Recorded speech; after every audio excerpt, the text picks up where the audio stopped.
नमस्कार साथियों, कैसे हैं सब। आज हम इस वीडियो में रीट L1 और L2 के एक बहुत ही महत्वपूर्ण टॉपिक राष्ट्रीय शिक्षा नीति 2020 जिसको NEP 2020 के नाम से भी जाना जाता है, उसके ऊपर चर्चा करने वाले हैं। बहुत ही महत्वपूर्ण टॉपिक है। आज हम रीट मेंस L1 और L2 दोनों में ये कॉमन टॉपिक है, उसके बारे में चर्चा करने वाले हैं।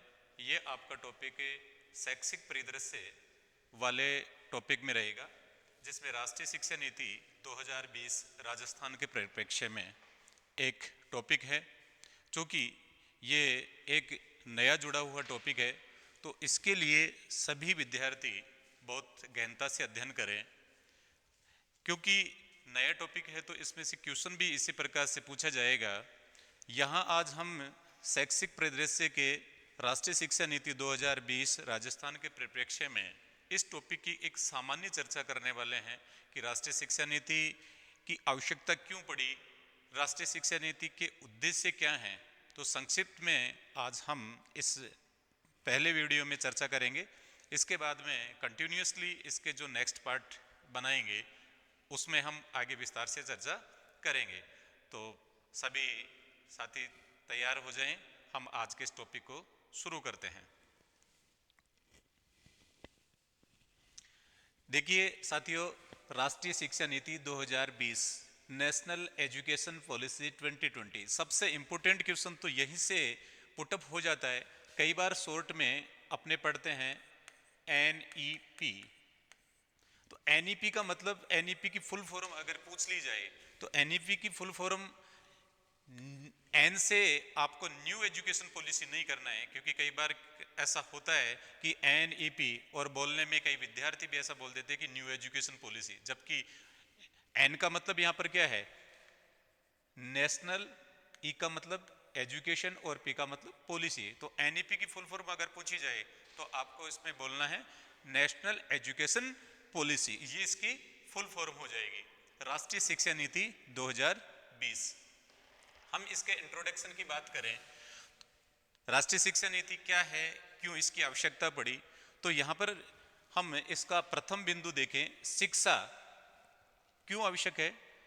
मानव क्षमता को पूर्ण रूप से विकसित करने, न्याय संगत व न्यायपूर्ण समाज के विकास तथा राष्ट्रीय विकास को बढ़ावा देने हेतु एक मूलभूत आवश्यकता है। मतलब शिक्षा मानव में जो क्षमताएं होती हैं उनको पूर्ण रूप से विकसित करने के लिए, समाज को न्याय संगत और न्यायपूर्ण रूप से डेवलप करने के लिए तथा हमारे राष्ट्रीय विकास को बढ़ावा देने के लिए एक मूलभूत आवश्यकता है। गुणवत्तापूर्ण शिक्षा तक सार्वभौमिक पहुंच प्रदान करना, वैश्विक मंच पर सामाजिक न्याय, समानता, वैज्ञानिक उन्नति, राष्ट्रीय एकीकरण, सांस्कृतिक संरक्षण के संदर्भ में भारत की सतत प्रगति व आर्थिक विकास की कुंजी है। यहाँ पर साथियों शब्दों का अर्थ देखें।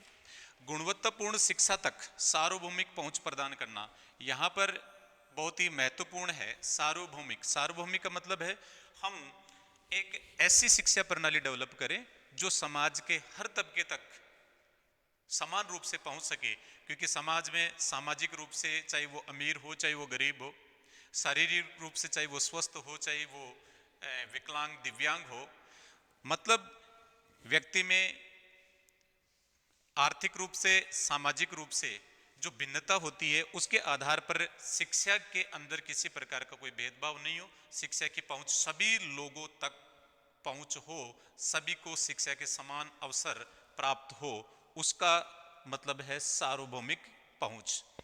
वैश्विक मंच पर अर्थात वैश्विक स्तर पर सामाजिक न्याय, समानता, वैज्ञानिक उन्नति, राष्ट्रीय एकीकरण, सांस्कृतिक संरक्षण के संदर्भ में भारत की सतत प्रगति, सतत प्रगति का मतलब है कंटिन्यूअसली प्रोग्रेस हो, और आर्थिक विकास की कुंजी भी शिक्षा है।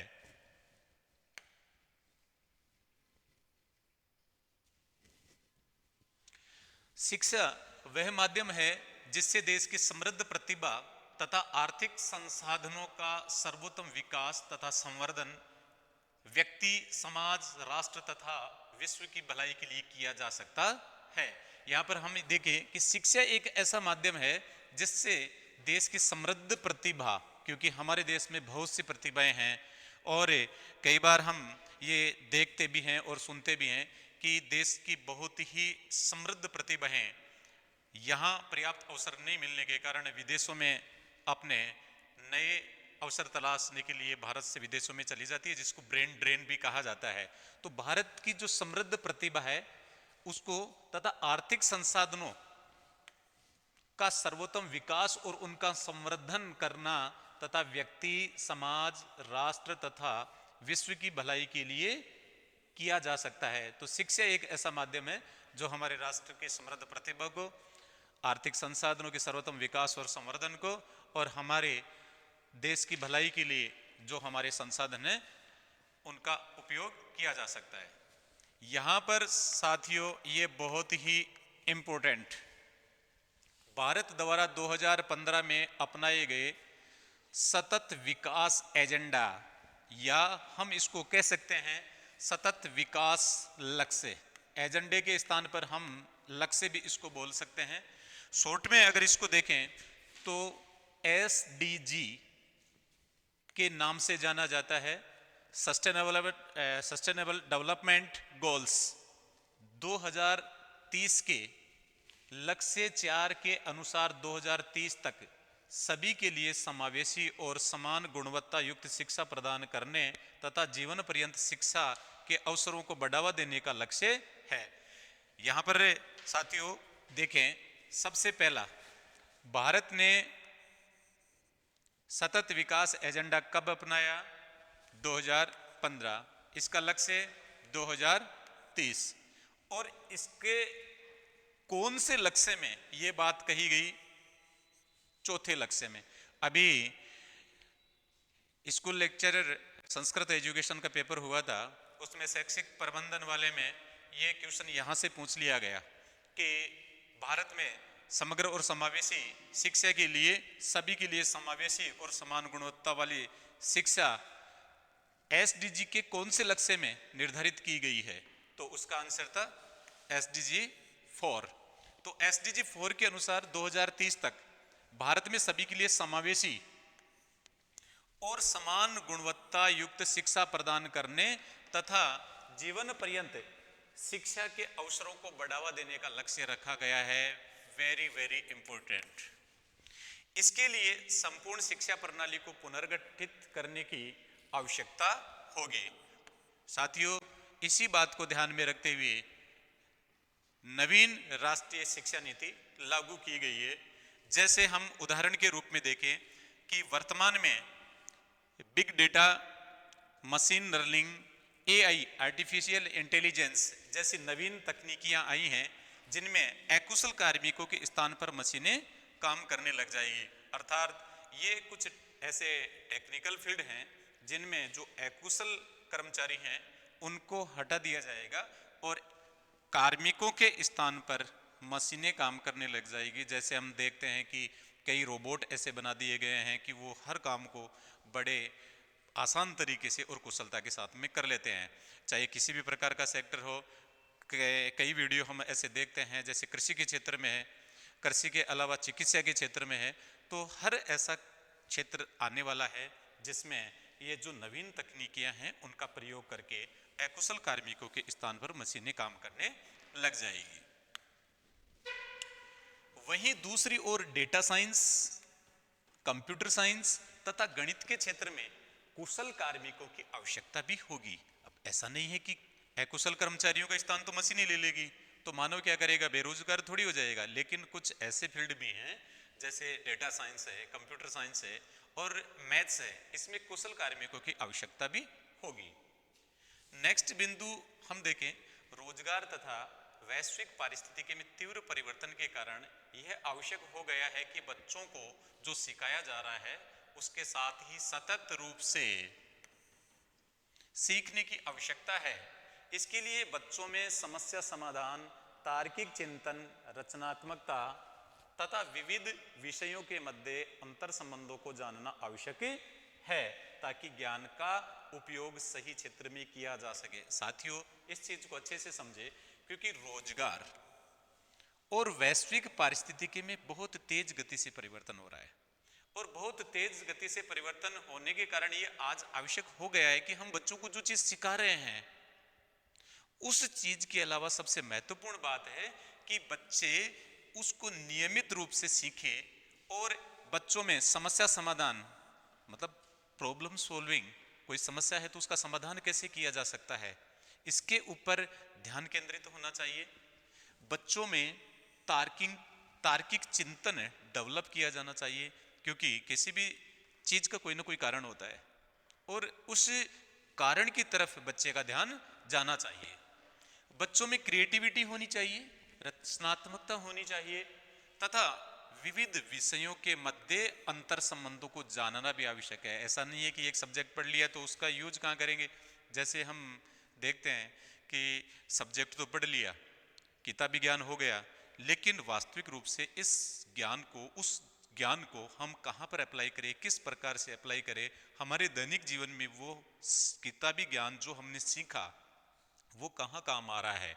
ये चीज इस राष्ट्रीय शिक्षा नीति में एक बहुत ही महत्वपूर्ण चीज है कि हम जो सैद्धांतिक रूप से ज्ञान सीखते हैं उसको व्यवहारिक रूप में किस प्रकार से हम काम में ले। शिक्षा प्रणाली कैसी हो, हमारी जो राष्ट्रीय शिक्षा नीति 2020 है इसमें हमारी शिक्षा प्रणाली के ऊपर जोर दिया गया है कि हमारी जो शिक्षा प्रणाली है वो शिक्षा प्रणाली किस प्रकार की होनी चाहिए। तो सबसे पहले अपने देखे पॉइंट नंबर 1, शिक्षार्थी केंद्रित होनी चाहिए। मतलब शिक्षा इस प्रकार की होनी चाहिए कि वो शिक्षार्थी केंद्रित हो, शिक्षक केंद्रित नहीं होनी चाहिए। क्योंकि बच्चे किस प्रकार से सीख सकते हैं, बच्चों की आवश्यकताएं क्या हैं, ये चीज महत्वपूर्ण है। हम हमारे हिसाब से नहीं चलकर बच्चों के हिसाब से चले तो शिक्षार्थी केंद्रित शिक्षा होनी चाहिए। दूसरा, जिज्ञासा, खोज, अनुभव तथा संवाद पर आधारित होनी चाहिए। अर्थात हमारी शिक्षा प्रणाली जिज्ञासा के ऊपर डिपेंड हो, मतलब जिज्ञासा बढ़ाए, किसी भी नई चीज को सीखने की मन में एक ललक पैदा होनी चाहिए, खोज होना चाहिए, पिछला जो ज्ञान हमने सीखा उसके अनुभव और संवाद मतलब आपसी बातचीत पर आधारित शिक्षा होनी चाहिए। शिक्षा लचीली होनी चाहिए। शिक्षा में एक द्विमार्गी संप्रेषण होना चाहिए। समय काल परिस्थिति के अनुसार शिक्षा होनी चाहिए। समग्रता तथा समन्वित रूप से देखने समझने में सक्षम बनाने वाली होनी चाहिए। अर्थात शिक्षा ऐसी होनी चाहिए जिसमें समग्रता का भाव हो तथा समन्वित रूप से किसी भी तथ्य को देखने और उसको समझने की समझ विकसित करने वाली शिक्षा होनी चाहिए।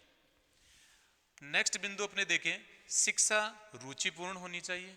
क्योंकि अगर हम एक ऐसी शिक्षा प्रणाली, एक पाठ्यक्रम में ऐसी विषय वस्तु का समावेश कर दे जिसमें बच्चे रुचि नहीं ले पाएंगे तो ऐसी शिक्षा भी कोई काम की नहीं है। अर्थात शिक्षा का रुचिपूर्ण होना बहुत ही महत्वपूर्ण है। नेक्स्ट बिंदु, शिक्षार्थियों के सभी पक्षों व क्षमताओं का संतुलित विकास हो। बहुत ही महत्वपूर्ण बात है। हमारे जो विद्यार्थी हैं उनके सभी पक्षों का मतलब सर्वांगीण विकास हो। ऐसा नहीं है कि कोई एक क्षेत्र में ही उसका विकास हो गया बाकी में बिल्कुल बैक रह गया। तो सभी पक्षों का विकास हो, उसकी क्षमताओं का संतुलित विकास हो, कैपेसिटी बिल्डिंग भी होनी चाहिए शिक्षार्थियों की। इसके लिए इस नई शिक्षा नीति में प्रावधान किया गया है कि पाठ्यक्रम में विज्ञान गणित के अलावा जो मानविकी के विषय होते हैं, जो शिल्प के विषय होते हैं, खेल है, भाषा और साहित्य से जुड़े विषय हैं, उनका भी समावेश किया गया है। और पाठ्यक्रम को इस प्रकार से लचीला बनाया गया है कि साइंस के सब्जेक्ट के साथ में आर्ट्स का भी कोई सब्जेक्ट लिया जा सकता है। हमारी पहले वाली जो शिक्षा नीति थी उसमें इस प्रकार का प्रावधान नहीं था। अगला बिंदु है चरित्र निर्माण करने वाली शिक्षा होनी चाहिए। यह भी बहुत महत्वपूर्ण बिंदु है, क्योंकि हम विदेशों की बात करते हैं, हम भारत में विकसित देशों में अपनाई जाने वाली शिक्षा नीति की बात करते हैं, तो यहाँ पे हमें एक अंतर समझना होगा। जो विकसित देश हैं, उन विकसित देशों के लोगों का जो चरित्र होता है वो राष्ट्रीय चरित्र होता है। राष्ट्रीय चरित्र का अर्थ है उनमें देश के प्रति सोच की भावना होती है। जैसे एक मैं छोटा सा एग्जाम्पल देकर आपको समझाऊं, यहां पर हम जो सार्वजनिक संपत्ति होती है, उस सार्वजनिक संपत्ति को सरकार की संपत्ति मानते हैं। मतलब हम मानसिक रूप से ऐसा मानते हैं कि शायद इसमें हमारा हिस्सा नहीं है, जबकि सार्वजनिक संपत्ति में हमारा खुद का भी हिस्सा होता है। जापान की बात करें, वहां पर जैसे मान लीजिए कि आप अगर यात्रा कर रहे हैं तो बड़े सिस्टमेटिक ढंग से टिकट विंडो पर भी लाइन लगवाने की आवश्यकता नहीं होगी। आप कहीं हॉस्पिटल में जा रहे हो, वहां पर भी बड़ा सिस्टमेटिक काम होगा। कहीं पर कोई गंदगी या इस प्रकार की कोई चीज नहीं होगी। लेकिन भारत में इस प्रकार की चीजों की थोड़ी सी कमी देखने को मिलती है। तो हमारे नागरिकों का राष्ट्रीय चरित्र निर्माण हो, इस प्रकार का प्रावधान भी इस शिक्षा नीति में किया गया है। नेक्स्ट बिंदु इसमें देखें हम, 2040 तक भारत का लक्ष्य एक ऐसी शिक्षा प्रणाली विकसित करना है जिसमें सभी सामाजिक व आर्थिक पृष्ठभूमि के शिक्षार्थियों को गुणवत्तापूर्ण शिक्षा समान रूप से मिले। वही बिंदु है, मतलब शिक्षा की सार्वभौमिक पहुंच होनी चाहिए। अर्थात हम 2040 तक, इंपॉर्टेंट फैक्ट है, एक ऐसी शिक्षा प्रणाली डेवलप करें जिसमें सभी प्रकार की सामाजिक और आर्थिक पृष्ठभूमि वाले विद्यार्थियों को उच्च स्तर तक की गुणात्मक शिक्षा समान रूप से मिल सके। नेक्स्ट बिंदु में देखें, यह 21वीं सदी की प्रथम शिक्षा नीति है। यह भी इंपॉर्टेंट फैक्ट है। क्वेश्चन सीधा सीधा पूछ लिया जाता है कि 21वीं सदी की प्रथम शिक्षा नीति कौन सी है, तो 21वीं सदी की प्रथम शिक्षा नीति है जो 2020 में लागू की गई। स्वतंत्रता के बाद में भारत में अब तक 3 शिक्षा नीतियां लागू की गई हैं, जिनमें सबसे पहली शिक्षा नीति लागू की गई थी 1968 में। उस समय तत्कालीन प्रधानमंत्री श्रीमती इंदिरा गांधी थी। इसके बाद में दूसरी शिक्षा नीति 1986 में श्री राजीव गांधी के कार्यकाल में लागू की गई, और उसमें 1992 में जब प्रधानमंत्री श्री पीवी नरसिम्हा राव थे, उस समय इसमें एक संशोधन किया गया था।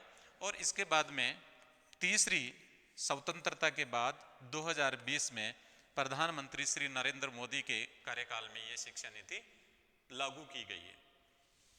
इसके लक्ष्यों की अगर अपने बात करें राष्ट्रीय शिक्षा नीति 2020 के, तो पहला इसका बिंदु है देश के विकास हेतु अनिवार्य आवश्यकताओं की पूर्ति करना। अर्थात हमारी आवश्यकताएं क्या हैं, उन आवश्यकताओं के हिसाब से हमारी शिक्षा प्रणाली होनी चाहिए। दूसरा, भारतीय परंपरा तथा सांस्कृतिक मूल्यों को बनाए रखना चाहिए। मतलब हमारी जो एक समृद्ध विरासत रही है शिक्षा की दृष्टि से, प्राचीन काल में भारत के जो विद्वान थे, जो विदुषियां थी, उनका ज्ञान का लेवल बहुत अच्छा था। तो हमारी भारतीय परंपरा को बनाए रखा जाना चाहिए। साथ ही हमारी जो सांस्कृतिक मूल्य हैं, उन सांस्कृतिक मूल्यों को भी बनाए रखा जाना चाहिए। नेक्स्ट बिंदु है SDG 4 के अनुसार शिक्षा व्यवस्था तथा गवर्नेंस सहित सभी पक्षों में सुधार करना। अर्थात वर्तमान में जो शिक्षा व्यवस्था है, उस शिक्षा व्यवस्था में, क्योंकि शिक्षा जो प्रणाली है वो रोजगार उन्मुख हो और गवर्नेंस वाला जो इसका पक्ष है उसमें भी सुधार करने की आवश्यकता है। रचनात्मकता को प्रोत्साहन देना, अर्थात जो शिक्षार्थी हैं वो थोड़े से क्रिएटिव होने चाहिए। उनकी तार्किक जो सोचने की क्षमता है उसका विकास होना चाहिए, क्योंकि रचनात्मक तरीके से सोचेंगे तो हम जो हमारा सैद्धांतिक ज्ञान होता है, उस सैद्धांतिक ज्ञान को, जो हमने किताबी ज्ञान सीखा है, उस किताबी ज्ञान को हम हमारे व्यवहारिक ज्ञान से जोड़ सकते हैं। नेक्स्ट है शिक्षार्थियों का साक्षरता व शिक्षा ज्ञान जैसी बुनियादी संख्या ज्ञान जैसी बुनियादी क्षमताओं के साथ ही नैतिक, सामाजिक और भावनात्मक स्तर पर भी व्यक्तित्व का निर्माण हो। अर्थात केवल साक्षर ना हो, केवल संख्याओं का ज्ञान नहीं हो, मतलब साक्षर का मतलब वो लिख सके कुछ संख्या, गणित में कुछ 1 2 3 4 5 का उसको ज्ञान हो जाए, ऐसी शिक्षा नहीं चाहिए। इसके साथ में नैतिक रूप से, सामाजिक रूप से और भावनात्मक रूप से भी व्यक्ति के व्यक्तित्व का विकास होना चाहिए। तो ये कुछ सामान्य सी बातें थी राष्ट्रीय शिक्षा नीति 2020 के संदर्भ में। आगे हम विस्तार से इनकी चर्चा करेंगे। धन्यवाद।